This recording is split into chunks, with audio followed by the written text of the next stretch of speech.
God Save the Wine, speciale estate, non poteva mancare bollicine, non poteva mancare lo champagne e ormai già nei nostri God Save the Wine abbiamo cominciato a riassaggiarlo. Ritorno alla grande per Lanson, uno dei marchi probabilmente mi sembra la terza o la quarta più antica maison di champagne, quindi insomma gente che è nel mondo da un po' di tempo. E quest'estate in particolare c'è questa, ora a Firenze non è bellino bianco e nero, però c'è il white and black, no? Due etichette, ecco, che sono un po' i due estremi dello stile Lanson, no? Perché lo stile Lanson qual è? Sì, allora diciamo, tornando all'età dell'azienda, l'azienda ha 260 anni, è stata fondata 2 secoli e mezzo fa e fa del Pinot Nero lo stile dei loro vini. Oltre quindi vini con un'ottima struttura, personalità, ma nello stesso tempo ottima bevibilità. Un'altra caratteristica fondamentale di questa azienda è la mancanza della fermentazione manolattica, per cui che tradotto per i meno tecnici è quella fermentazione che viene fatta spesso per ammorbidire i vini e renderli spesso più piacevoli da bere, però si perde un po' d'acidità e quindi chi vuole la freschezza. Esatto, chi vuole la freschezza. Sì, però nello stesso tempo diciamo che abbiamo degli champagne un po' più vinosi, ecco, in questo senso, e questa è un po' la caratteristica dell'azienda.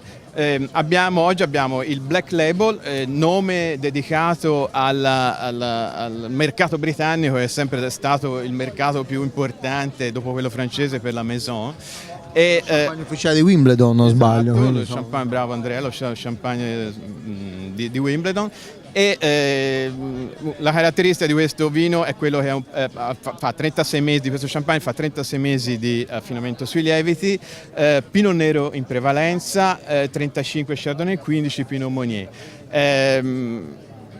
È il prodotto di entrata, il prodotto autentico dell'azienda, è il prodotto più vivo, sì, più vero dell'azienda. Invece questo white appunto è una versione un po' più moderna, un po' più nuova dello champagne.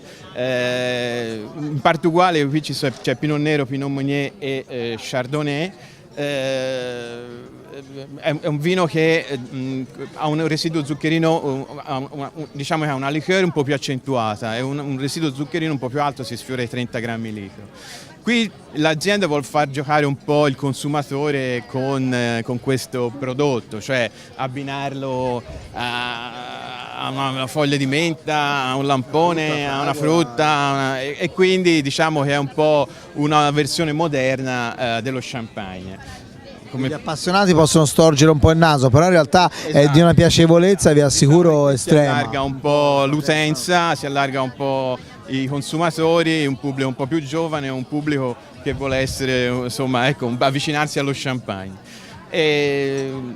Ecco, queste sono un po' le caratteristiche principali di questi due vini. Soprattutto vi assicuro, i prossimi mesi spiaggia, mare, white di Lanson, ghiaccio nel bicchiere, non mi guardate male, ve lo potete fare, vi autorizzo da ambassadore del champagne, ghiaccio, fragola, un po' di menta e berrete una cosa meravigliosa. E andate a ricercarlo, poche bottiglie per l'Italia di questo white, però dove lo trovate provatelo perché è veramente un modo diverso. Poi oltretutto, se parliamo di tradizione lo champagne, in realtà la tradizione erano dolci, cioè il brutto è stato inventato nel 1800, anzi quasi 1900, quindi in realtà lo champagne arcaicamente era dolce, quindi non vi preoccupate se vi piace più il dolce di quello estremamente secco, perché siete semplicemente più tradizionalisti, giusto?